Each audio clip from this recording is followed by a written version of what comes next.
no. You and I are completely different. Oh my God, there's never going to be a point in our lives where we'll be in the same point at the same time. Sorry, this is recorded. Okay, cut. And this is how we start. Thanks for tuning into the Innovation Club. This is a podcast where we'll be bringing you experts from various industries and domains to introduce you to new ideas to help you solve problems at work and in life. So let's turn on the light bulb. So what are we talking about first? We're talking about why is it that the three of us are in this room and nobody else? So Stop it.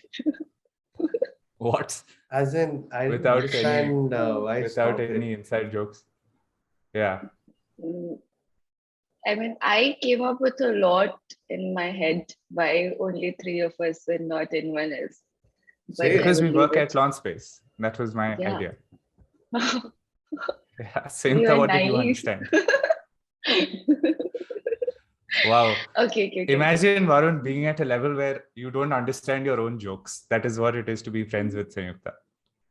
How? That's literally what you told me. Anyway, so that's why the three of us are in this room together, because of Launchspace. Is this my podcast voice? Anyway. I thought you were supposed to be natural. Yeah, exactly. That's what I caught myself getting into my podcast voice. Good morning, दोस्तों. आज हम बात करेंगे Launchspace के बारे में.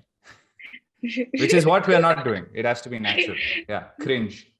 Okay, Varun has a cringe symbol. Wait, so quick 2 minutes from all of us. I would love all of us to talk about what we think Launchspace does. And I guess that all three of our answers will be slightly different. And that's the beauty of what we do, because our roles at Launchspace and the kind of work that we're trying to do at Launchspace is significantly similar, but also separate, so that we are adding value in our own ways and we're carving our own paths with the work that we're doing. So for me, Launchspace is a company that helps everyone innovate faster and better. And innovate is a keyword that has been obviously very misused throughout the world. I think we'll touch upon that today. We'll talk about what it means to innovate. I'm very curious to hear everyone's ideas on this, especially Sanyukta and Varun. You guys have seen very different sides of the industry, the market, and Varun has been steeped in a world where the word innovate is and needs to be used every single day. And Sanyukta comes from a world where innovate means something exciting, something new. So helping companies innovate faster and better for me is not just companies, helping everyone, in fact, innovate faster and better is a way of giving them access to tools, frameworks, and a mindset that allows them to solve problems better and hence faster. And this is not just for a company to do, this is also for a person, an individual who's trying to make their career better, someone trying to get a better job, someone trying to start their own startup. Using the tools and frameworks of innovation, you're able to see what's in front of you, look at the problems that are there objectively and solve them and make progress. And similarly for companies, problems of larger scale and that are slightly more complex than just making a resume that an individual would have to face. So for me, that is what Launchspace does. It's a combination of all of these people being helped through our knowledge of innovation being applied to their specific problems. Varun, what do you think we do at Launchspace? No, that's perfectly put.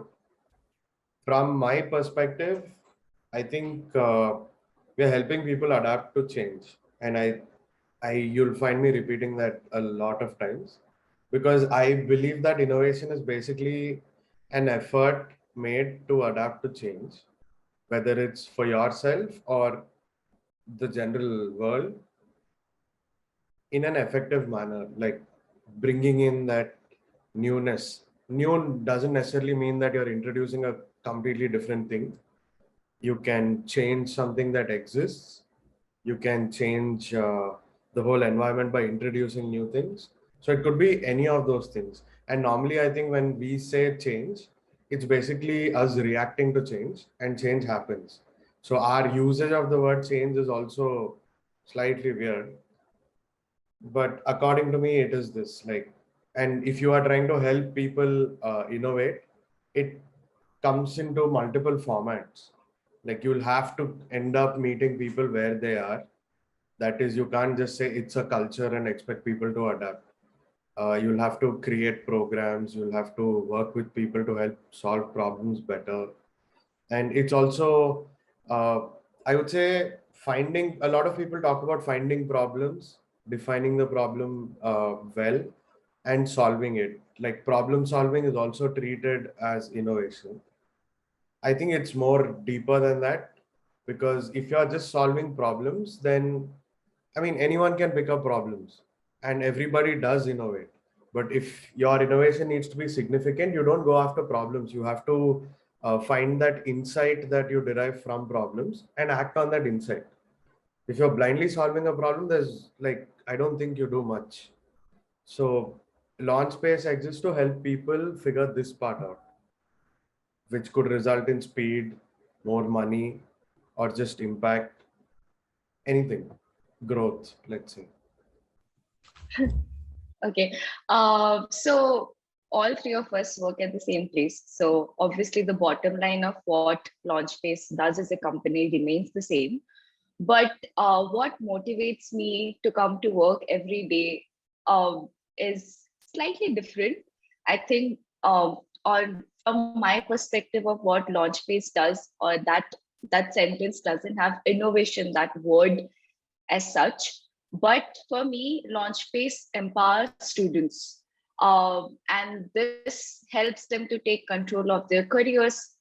This could be by transforming or teaching them future-proof skills, or by transforming colleges or schools into this hub where new ideas, new mindset thinking is appreciated. So that empowerment, that feeling of having the control of your own life is what Launchspace gives to students in colleges in general. So that is what Launchspace is for me. Yes, I think I have said Launchspace too many times in a sentence that I haven't said in a few times. If only Okay. audio worked as SEO. Oh, that would have been so nice though, no? I know. Yeah. Interesting. Nice. So I think I very clearly understand, based on your answers, what you see, what Launchspace does. And this depends obviously on the type of problems that we solve every day at work. So Sanyukta, you said that you don't see a lot of innovation being used in the kind of work that you are trying to do, or in the problems that you're trying to solve. That brings me to the definition of innovation that we're trying to maybe crowdsource or create together, pull in with all three of our knowledge. So do you want to tell me, when you think of innovation, what comes to your mind? What do you think of as innovation? Maybe an example of something that's innovation to you as well. Okay. No, what I meant, I didn't mean that innovation is not used in the work that we do. The term innovation is not used, probably because it is not very common among students. That is why we try to articulate it in a way which would be easier to understand for them. But this doesn't mean that we are not coming up with innovative solutions to help them, right? Okay, so coming back to the second part of your questions, okay, what innovation is for me, from a very like 30,000 feet point of view, I think for me, innovation is coming up like something different from the traditional way of doing a thing. This could be, for example, I'm sorry, I'm taking examples from your life, Abhimanyu, but like that light, that transformation of light, that you switch from yellow light to red light at 6 p.m. That is something innovative. That is something you're doing for yourself, for your health, but in a rather untraditional way. So like getting that out of that path and creating a solution for a problem is what innovation means for me. Interesting, Sanyukta. Varun, do you have any thoughts on that? I have a couple of questions, and I love how Sanyukta's really simplified innovation by using two keywords that I would also use when I define innovation. What are the 2 words that you picked from her explanation? So Sanyukta said something new, and then she said to solve a problem. I think those are two very essential elements of innovation. So Varun, I want to hear your definition, and then we'll see if we can pull in some of our keywords together. Definitely. I think something new and solving a problem is important, but it's also important on the solution that you create. Is there any use to it? Like, I would definitely add that factor where, if it's not used, then there's no point making it. So either a large widespread impact in terms of it being used, or you can some commercial benefit. I think that adds, like, it gives a complete picture with what you do. Though that's one thing that I would add. Yeah, I think this brings us closer to a very popular definition of innovation that says innovation is the intersection of viability, desirability, and feasibility, which is a very textbook way of putting it. But I think we have 3 very useful keywords or key phrases that we have used to define innovation. It's solving a problem, doing something new for something that is useful. Is that right, Varun? Can I say the third key phrase to be that? For sure. And I mean, that's one way to look at it, but we are still talking about it in the context of problem solving only. Like, see, there are many ways to look at it. Let's say you're living your life generally and there's a change. Now you can treat that change as a problem and solve for it, then it still works in the context of problem solving. Now you don't look at it as a problem, you just think that you're adapting to it, like by natural progression. It just happens. So you don't perceive that as a problem as such. It's just another path to walk in. So I think that with that frame of mind, this works very well. But I think we can't categorize or box it into one definition, purely because it's like, I genuinely cannot define innovation in a sentence, because you'll have to show a series of different like emotions or how things worked or didn't work. You can add a whole culture element to it by saying, acceptance of failure or treating failure as a normal outcome, like things like that. So a lot of it comes into it. So I would still look at it as a mindset more than anything else. And you have this, you keep talking about this where you talk about creativity, intelligence, and innovation. So that makes more sense to me in terms of mindset. Like, if you're introducing new things or imagining new things, like coming up with new things, that could be creativity. But if you put it to use, then that's probably an innovation. Invention. Yeah. Yeah. So I would think of it something like that. Like, for me, I'm stuck at it being a mindset. Yeah, I would agree with you, and I would take the chance to talk about the 4 levels that help you arrive at innovation, the 4 levels of thinking. And this was introduced to me way back in 2018 by a very senior design leader in the mobile phone, smartphone industry. And he worked as an industrial designer, and he designed some very interesting solutions on the software side as well. So he told me about this definition that he'd heard from his own professor at an IIT. And it was that to understand innovation, you need to first understand what is intelligence. And when you look at innovation as a mindset, it's very important to do that. So intelligence is just the ability to make connections. It's how we solve problems. Is when we see a problem, we connect it to a solution we've seen in the past, or we connect it to another problem that we have seen that is similar or that is analogous to this problem. And we use that knowledge to potentially solve that problem through intelligence.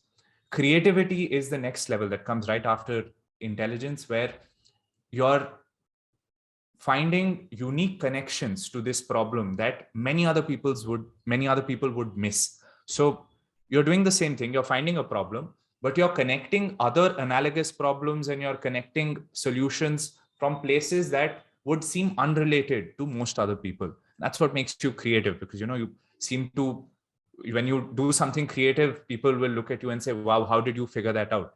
So that ability is what you can call creativity, and that's the mindset of creativity.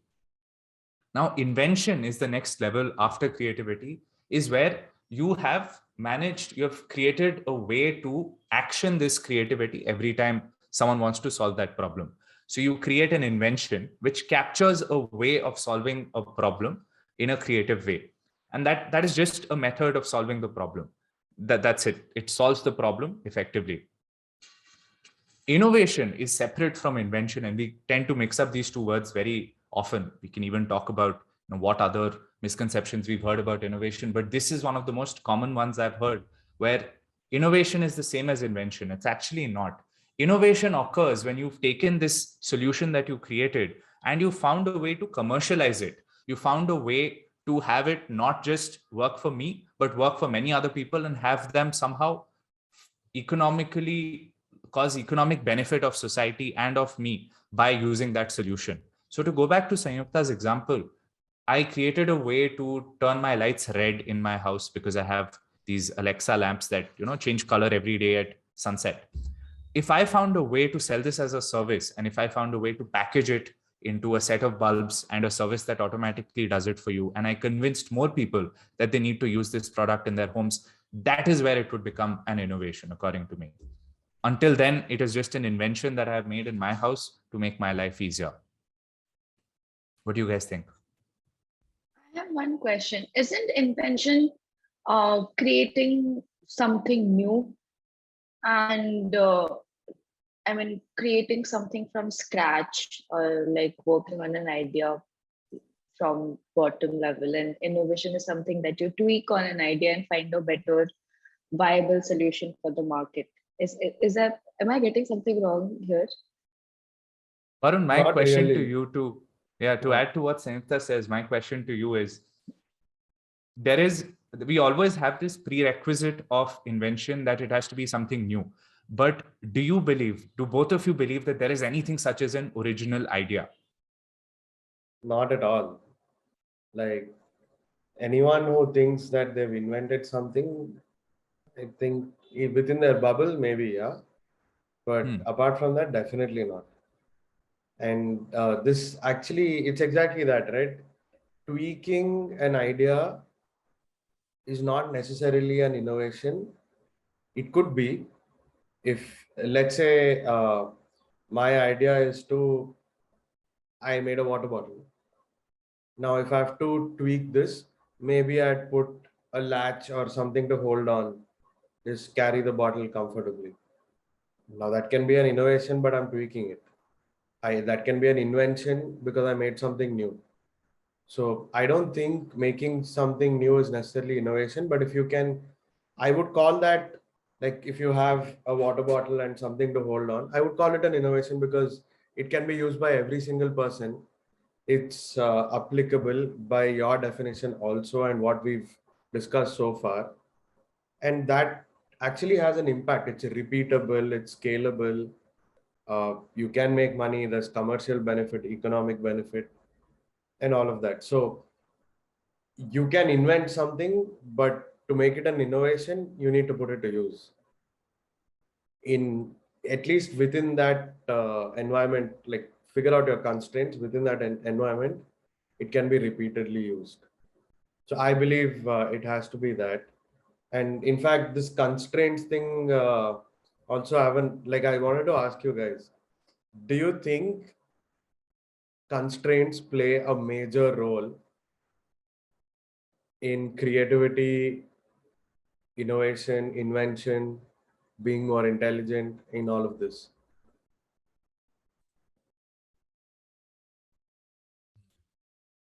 Sanyukta, go I first. think, yeah, Sanyukta, actually, you should go first. Okay, I think constraint does play a big role in creativity. It's like, what is that you have on a plate that you can play around with. For me, it is that. Like, for example, if you say go, like, come up with something creative and you don't have set any boundaries for it, it can go anywhere. And creativity as a definition is very different. It's a very uh, perspective wise definition. It might be different from you. Creativity is completely different from me. It could be that. So having that constraints of knowing what exactly we want as an output from this, that doesn't mean that we would be less creative with the work, but like having defined constraints could help the process a bit. So yeah, I think it plays a good role. When what are your thoughts? Yeah, I think it's indispensable when it comes to innovation to have constraints. I'll give you an example of something that I recently saw that made me marvel at how much you can innovate if you have a good constraint. Suppose I asked you guys to create a payment system that allowed Sayukta to send money to Varun whenever she wanted. Now, if you didn't have constraints, if you didn't have a financial or economic constraint, you could have probably created a service where a guy comes to Sayukta's house, Sayukta hands that person cash, that person gets onto their bike or scooter, drives across town, and goes and gives that cash to Varun. Works, it solves the problem because there's no constraint, it solves the problem. But is it the most efficient way of solving the problem? So you introduce a constraint and you say, we want this to be instantaneous. It has to be real time. When Sayukta sends the money, Varun should get it in his account immediately. Now, with this constraint introduced, there's a lot less you can do. And hence you're forced to innovate within the small bounds of parameters that you have. So now you know that there has to be some technology involved. It has to be digital. It cannot be a physical way of transmitting money. So you start creating an application, you start creating a service, and you end up with something like UPI. Now, if I add another constraint, which is what I recently saw, imagine Sayukta has a feature phone. She doesn't have a smartphone. She has, that old Nokia 3310 with ting tong buttons. Varun also has that phone. He doesn't have internet. Varun is sitting in his farmhouse somewhere in East Godavari, and Sayukta is sitting in Mumbai with her smartphone, very close to, let's say, the central railway station. And she has to send money back to Varun. Maybe they're related in some universe. I don't know how that family will be, very dysfunctional, but yes, they're related and she has to send money back to Varun. That is how UPI 123 Pay was created. How do you allow people who want to do real-time money transfer but don't have a smartphone to send money to each other immediately? And with that, what seems like a very big constraint, use it, make it only so that it works for feature phones. Now that is such a huge constraint. Most people would say, "No, I can't think of a solution. It's not easy. I'm going to go home." But when the problem has this constraint, it makes it so much more exciting and rewarding to solve, because you realize that with the introduction of the constraint, you manage to solve the problem for all the people that have that constraint. Right? So a constraint is a way for you to potentially service a new part of the market that also has that constraint. And if you don't do that in innovation, you'll end up making a very good product, nice to have product that most people sort of want, but not an amazing product that very few people really want. So that digging a well instead of digging a crater problem. Got it. So one follow-up question for that. Do you think having constraints can help you figure out the niche? I mean, is that what constraints do for you? Yeah, no? I wouldn't call it a niche, but if I have to talk about constraints, you should look at constraints as markers. Like, Okay. I'll probably explain this better, but think of constraints as something that is important for you to figure out some kind of boundary or a stepping stone.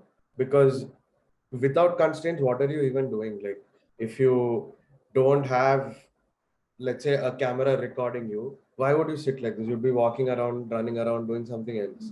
So that's a constraint.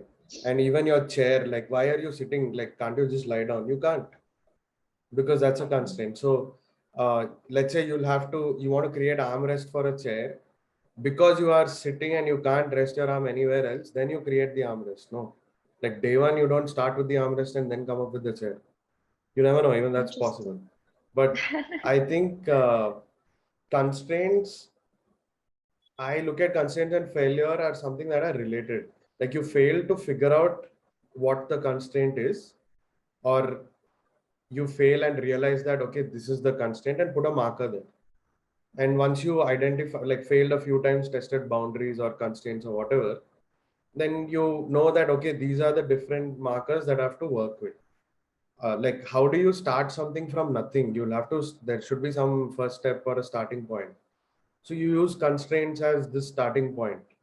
And like Abhimanyu said, if people don't have the same starting point, or they don't expect it, or it's never going to happen to them, then your product is anyway useless to them, because those are the assumptions or the insight or whatever that your product or your idea or your solution is built on.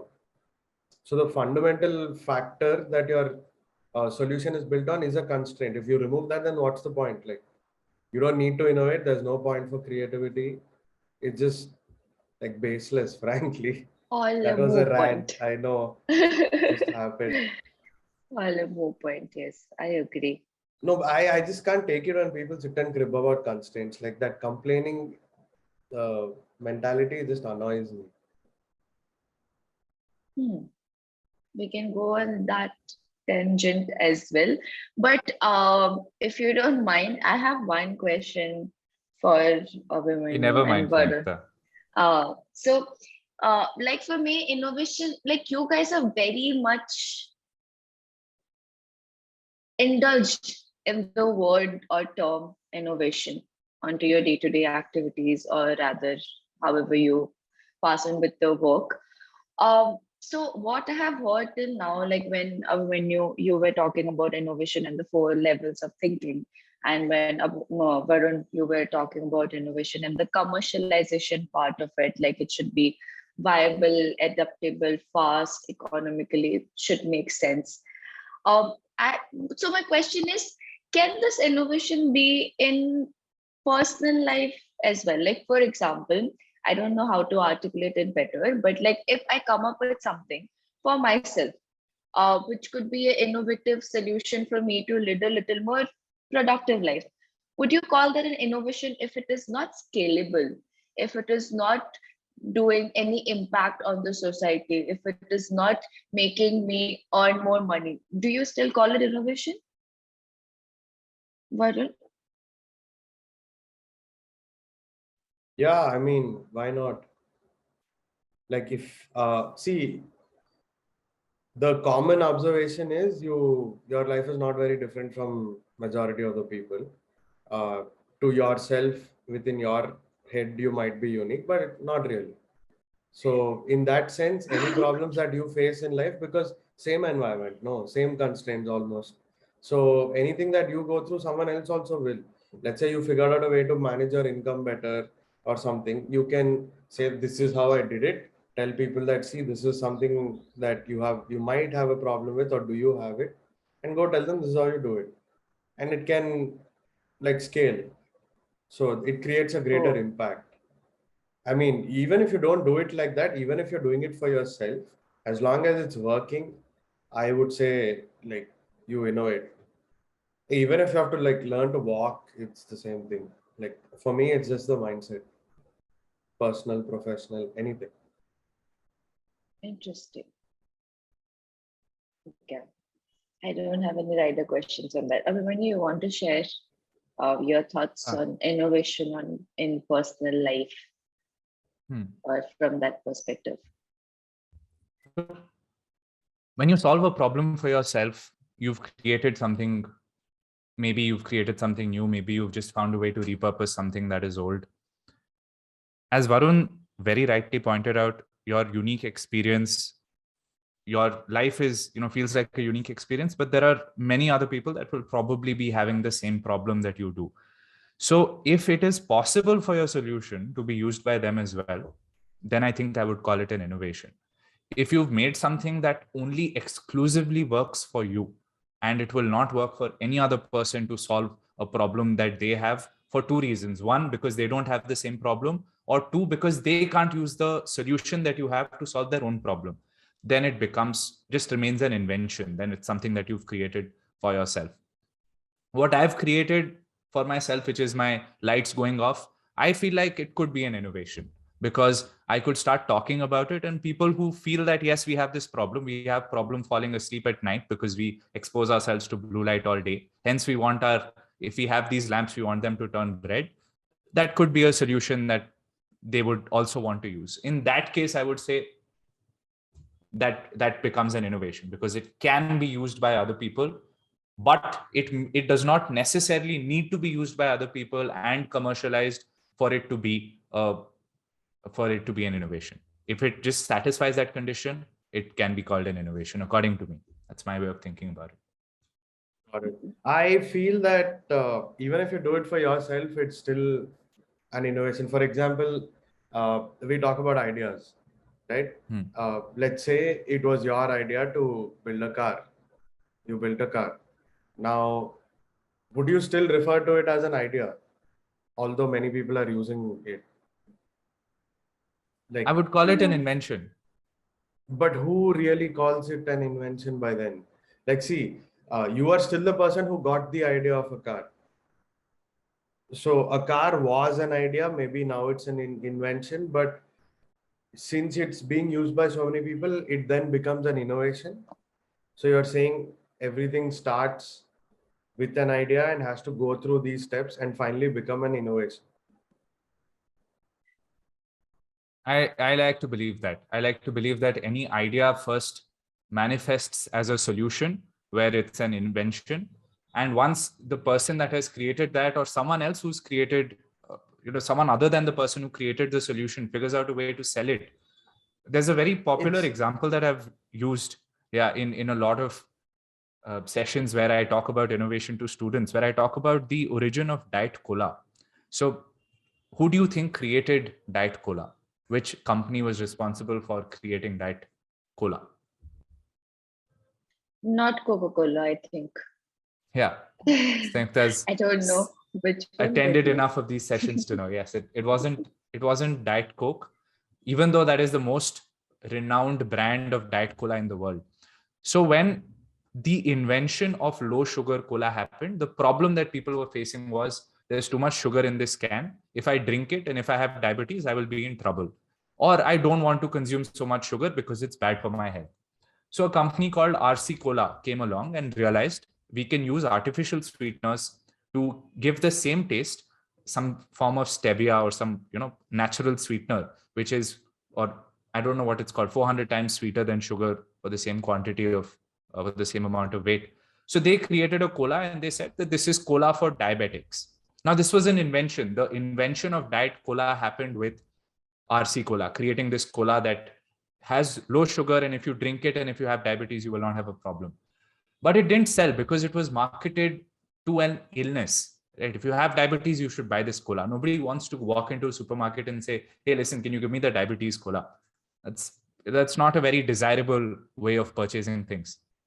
So the Coca-Cola company figured this out, and they said, if we could just rebrand this and find a more lucrative way to sell the same product, maybe we would have more market share. And they did exactly that. They rebranded it from low sugar or diabetic cola, whatever it was, to Diet Cola. And the positioning became, if you are an athlete or if you're someone who takes care of their health, this is the cola that you should drink because it has low sugar and it's healthy for you. And suddenly the narrative flipped in the market, and you weren't seen as a diabetic for wanting to buy this cola and drink it. And you were seen as an athlete, and you were seen as someone who cares about their health. So the product had already been created. The idea was someone else's. The idea was whoever was sitting in the R&D team of RC Cola said, let's make a low sugar cola. They invented it by putting in the right ingredients, and they created a solution to the problem. But for me, it didn't become an innovation until more and more people wanted to use it, and there was some commercial and economic benefit being created for everyone using it.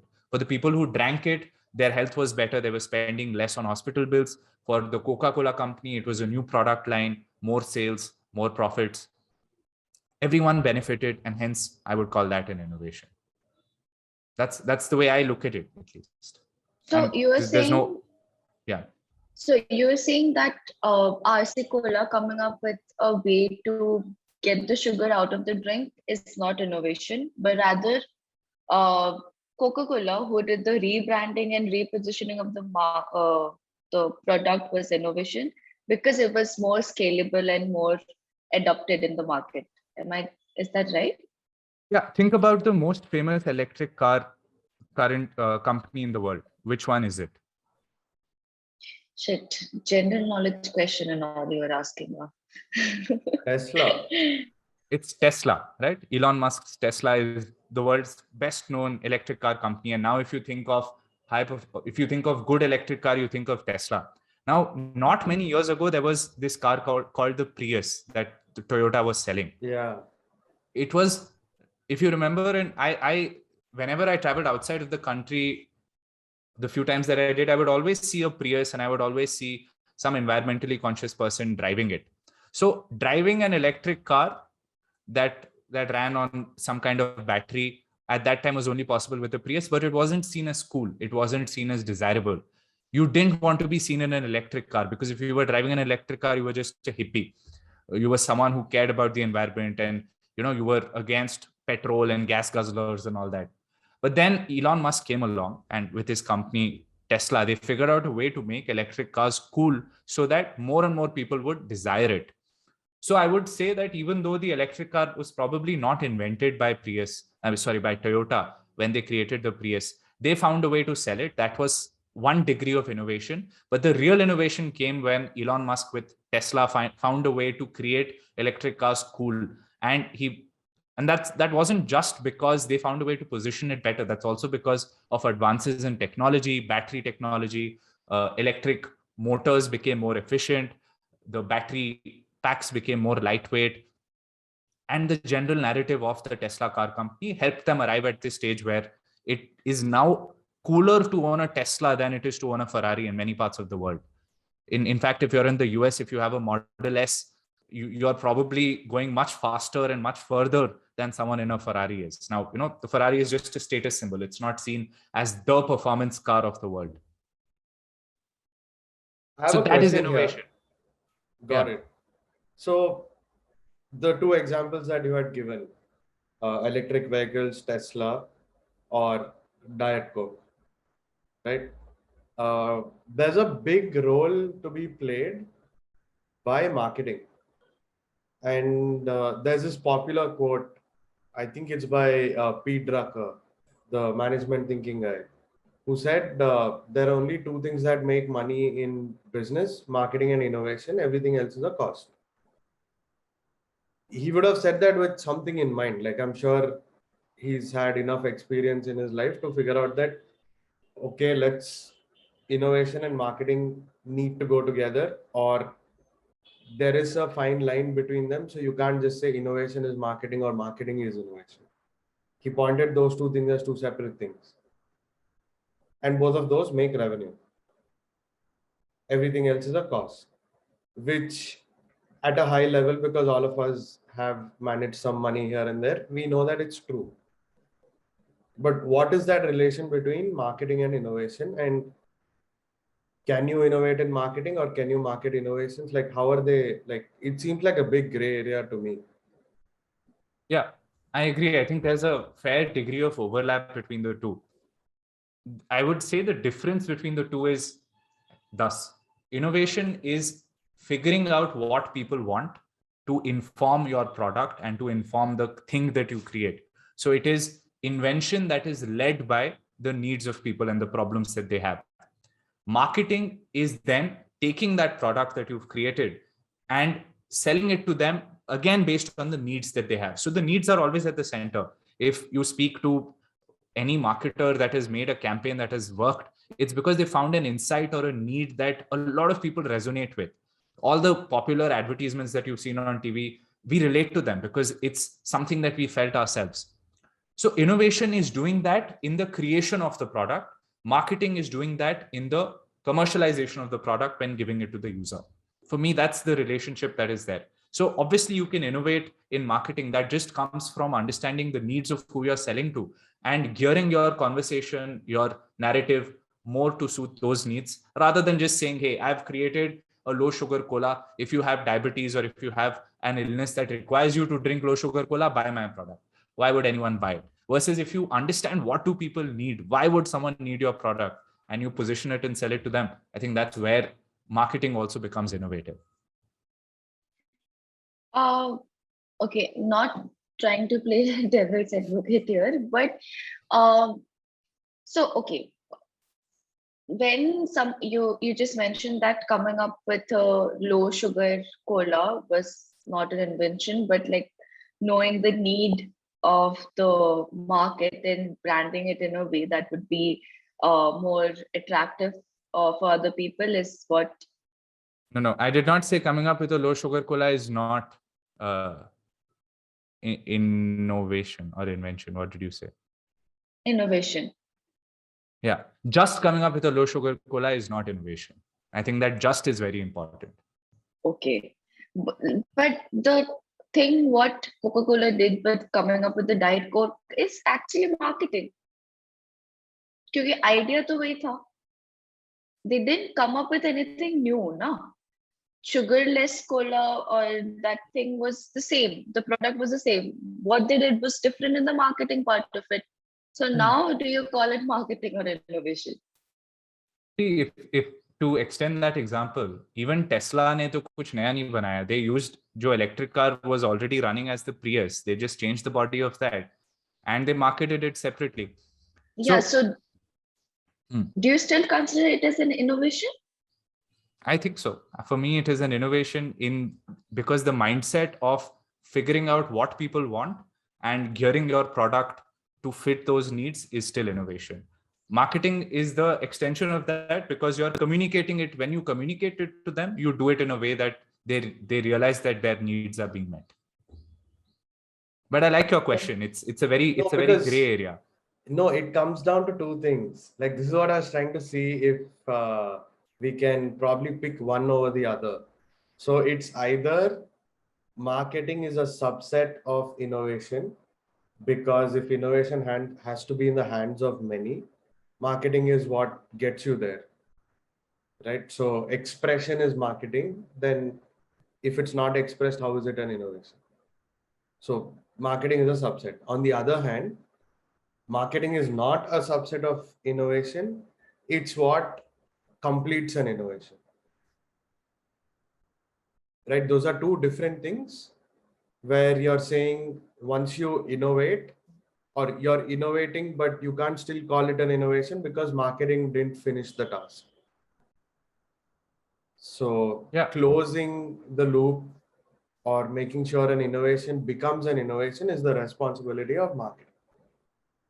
So these are the two different. I picked the first one. I think marketing is a subset. But what do you guys think? Okay, then I think I would pick marketing as a different entity from innovation. I'm not really sure if it's right or wrong, obviously, but like for me, I'll tell you what. So why I've been asking this question is so I'm saying for me, innovation is coming up with the new idea. So RC Cola was the one who innovated. Coca-Cola, it just marketed it well. So if it is not true, how do you change your mindset? And if it is true, then good for me, good for all. But like how you both are coming to an agreement of what innovation is, I'm not able to reach there. So Sanyukta, that's a good point. So you're saying innovation happened when the product was created. Yeah. What is invention in all of this then? What role is the keyword invention playing? Where is invention happening? There's nothing such as invention. No, there is something, of course, as invention, but not in this example, maybe. And if I had to pick invention in this example, this would be probably the invention of that drink, soft drink. Soft drink would be the invention, sugarless would be the innovation, Diet Coke would be the innovative marketing. Marketed innovation. Say. Interesting. Yeah. Very That's actually interesting. Yeah, it is interesting. And when you ask this question, no, is there no invention? I mean, is there invention? Like, do we have to stick to it just because the word exists? I Good don't think question. so. I mean, we started with Abhimanyu's question of, do you think there's an original idea? If there is nothing original, it's not an invention. I would like to No, think no. so too, No, no, because there's a gap there. Yeah, exactly. I think I got what Abhimanyu is trying to point out.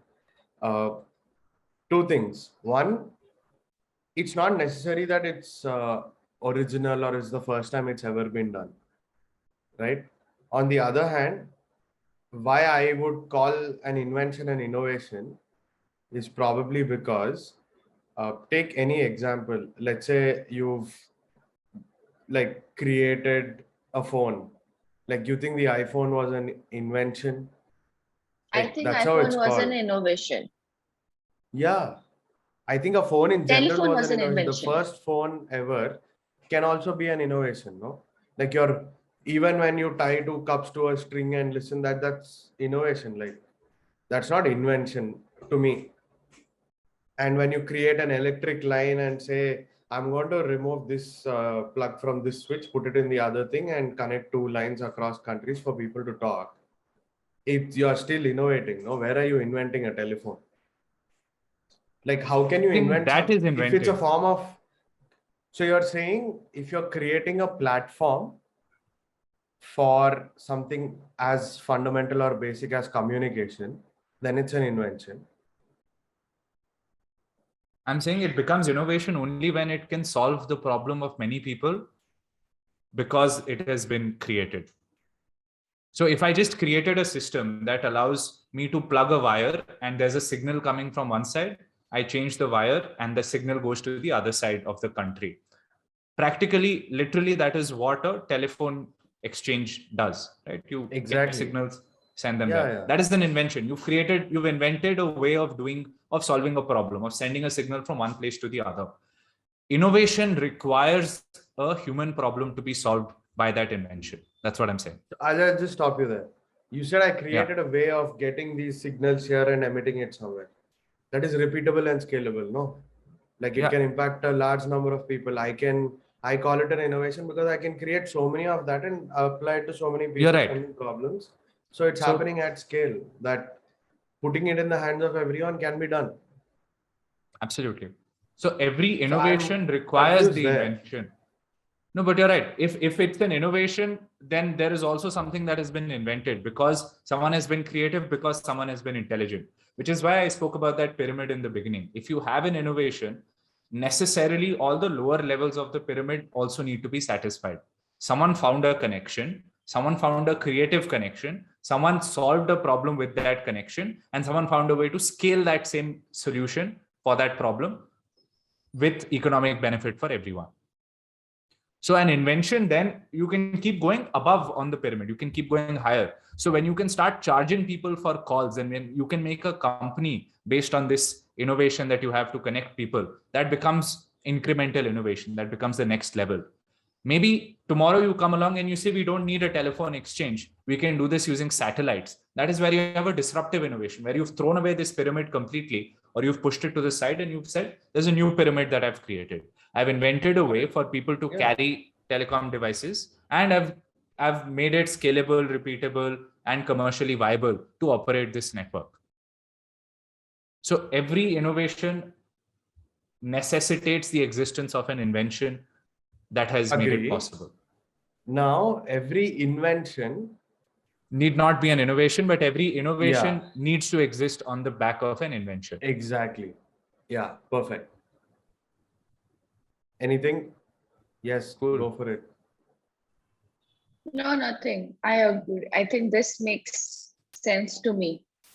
It does, no? Now, basically what the other point is, how do you define or how do you say, okay, this reached X number of people, now we call it an innovation?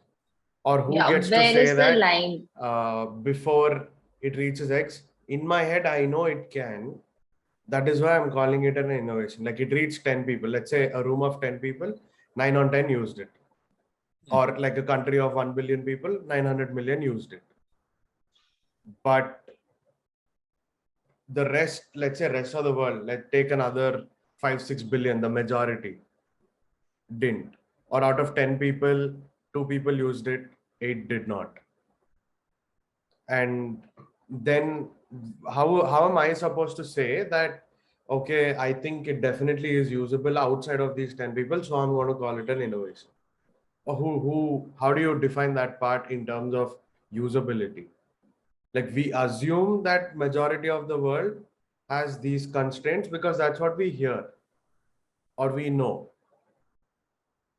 So how does how does an invention transcend into becoming an innovation?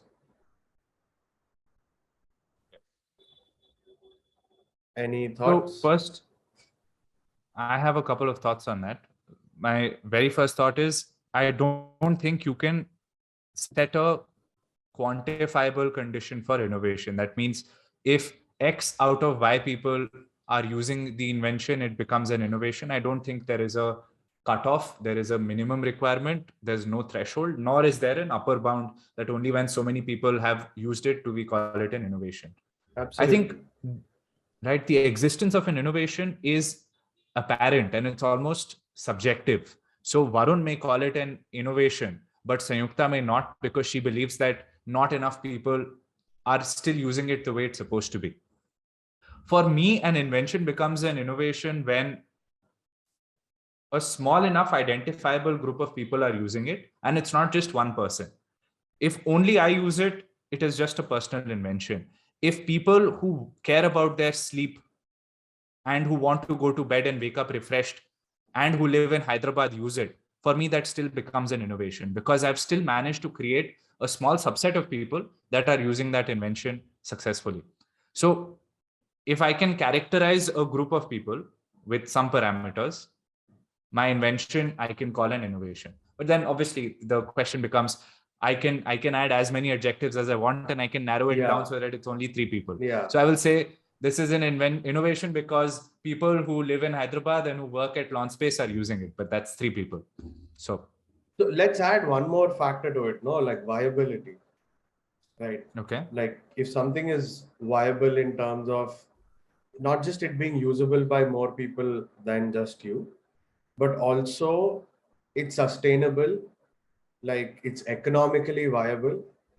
Like, although 10 people, 9 out of 10 people are using it, you're not losing money. Like, you've made that balance where you're not losing anything by doing this. Like, if let's say you sell it to 3 people and you're losing money, I would not call that like, normally I would call it an innovation, but by these definitions I would not. Like, it has to be economically viable. You have to sell it to, when you get to 8 people and maybe your costs are covered, then it's probably an innovation. Probably that's a mark where you can say, sustainably it's viable and it's sustainable, scalable. Like, when you have a combination of those, then probably you can say it's an innovation. Would you agree to that? Your Uh, thoughts? Yes. yes. So I wouldn't disagree, but I think for me it is little different from what you guys are relating to. I mean, yes, it should be like adaptable to people, like Abhimanyu said, and it should commercially and economically make sense, like Varun said. But for me, innovation is something when it, like in my head, okay, it is something when it becomes convenient and easy to adopt. Is how I would differentiate an innovation from invention. For example, that telephone thingy that we cup with the wire could be is an invention, let's say, because you're finding a way to communicate. But having a telephone in hand is an innovation because it'll be easy for me to get that in my life without any disruption. So that is how I would differentiate the both. Uh, yeah, just a thought process. Yeah. Got it. Abhimanyu, what do you think? Do you think a combination of, like, scalability, sustainability, and whatever economic viability put together, you can say after it reaches this, it's an innovation. Yeah, and that just shows us that there is no single definition of innovation. It's very hard. We have found it working at the same company and having, working towards the same mission. We still struggle to define innovation with the same set of keywords, which means that I think the best way to put it is it's a mindset, and when you're innovating because you're making something that many people want. So you're creating something that is desirable, like Sanyukta said. It's also usable because someone who's using that product finds it easy to use. There's viability in terms of when I sell it, I can make money. So I can sell it to 8 people and make money, or I can sell it to 8,000 and make money. So that viability is an important thing. And then obviously there's the last factor that we haven't touched upon, which is feasibility, which means, can I actually make a product that solves this problem? For example, you could say that the fastest way to get from Hyderabad to Delhi is to teleport. But obviously, and you could come up with a viable business model for it also, charge people 50,000 rupees per teleportation, give them doorstep to doorstep service. It's desirable because everyone wants to travel quickly from Hyderabad to Delhi, but because it's not technically feasible to make a product that does that, it obviously does not become an innovation. So those, I think we can agree that there's no singular definition, but instead innovation has characteristics. And whenever more than one or more of those characteristics are being checked off by a product or by a service that we see, we can start to say that, okay, this feels like an innovation. Very interesting. So what are we trying to do with this podcast? What have we arrived at in the last hour? So two things, right? One, from everything that we've spoken so far, we've realized that there's no definite meaning to innovation. It's somewhere between culture, mindset, or something that you make. So play within constraints, all of that.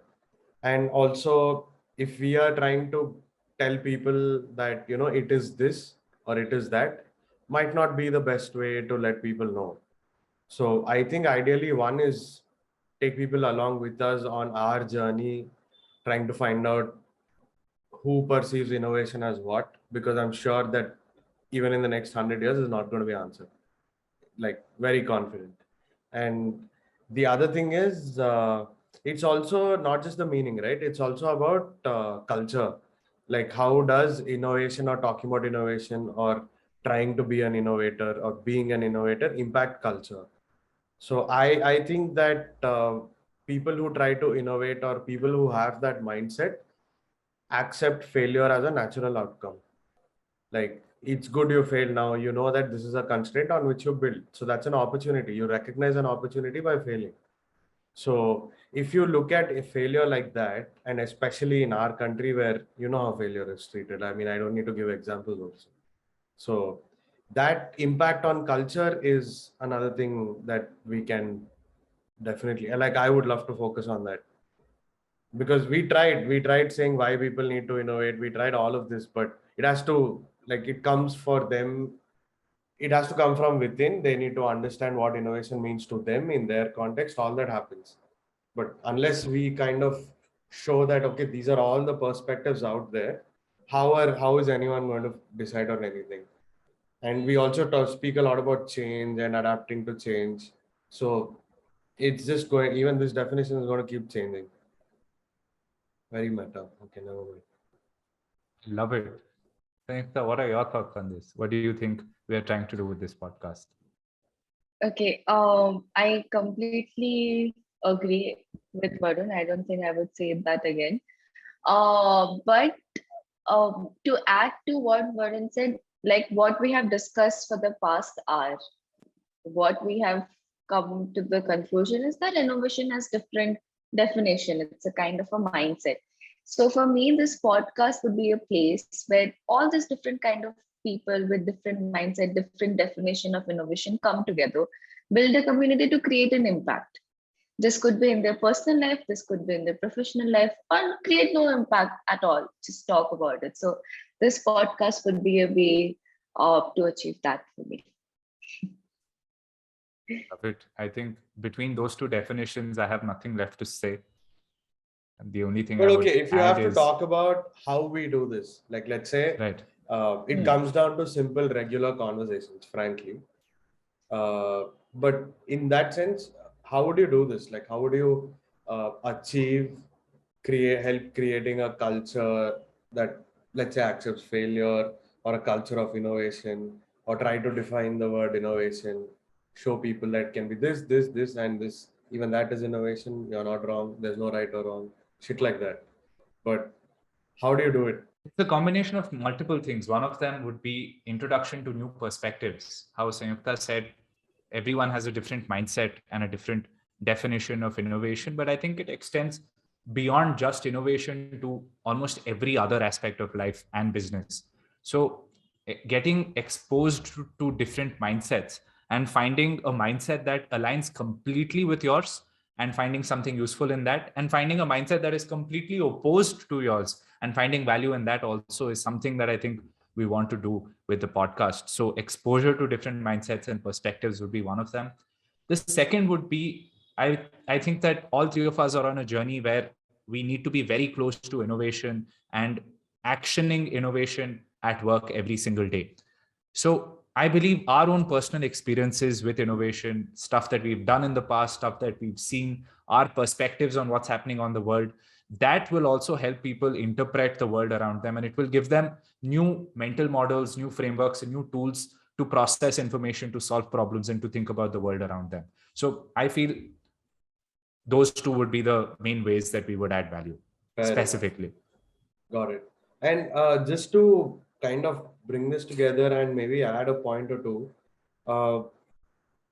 I think what we should be doing in these conversations is maybe try different formats or something like that to help people understand what we do plus what happens in this whole world of innovation. So one thing can be, or one way can be, just talk about various things, pick up some random thing that generally is happening in the world, or maybe business specific, and brainstorm on how we would solve them, or what would be different, like what would you define as an idea to solve that problem? Then what is an invention that could solve that problem? What is an innovation that could solve that problem? Things like that on that scale maybe. And the completely other thing is try to look at it from different perspectives. We had discussed this earlier also. Like one is somebody who's in close proximity to the world of innovation by nature of work. And on the other hand, you have someone who, is very curious, creative, like trying to question and trying to understand what it really means. And maybe teach someone who's willing to learn or something like that. Because podcasts generally deliver that as a value prop. No, basically, even when you're multitasking, you can still listen to something. And usually, I don't know if it's unfortunate, but podcasts have a decent academic value compared to anything else. Most stuff we watch on TV versus a podcast, yeah, it's there. Maybe it's new. So who knows? Just use it before it gets corrupted. Like how innovation is corrupted. This is not an alternate definition, just saying. Like the word is used and abused in every sense of there's no escape. That is true. So I thought this is it. We can probably figure out the format. Yeah. And just try both maybe. Yeah. Yeah. We should definitely like freestyle brainstorm on random stuff. I think that will help. That'll be fun. So up for it, and we can start doing stuff on Mural also and showing them how we use tools like that to brainstorm. Or the first thing can be why Instagram Reels, or what was the purpose? Were they just trying to beat TikTok? You never know. There's no second doubt in that. You know, people who made reels in 2020, their following, their reach just skyrocketed because the algorithm pushed it like that's the only thing they Exactly. do. So for TikTok, it was like so easy to grow because of the algorithm, and instead of that, same thing. It's very easy to grasp and see the difference. But anyway, Yeah, coming you back to should our tell podcast. us. I heard you love your interns. Is that true? I love my interns. Depends. Few yes, few no.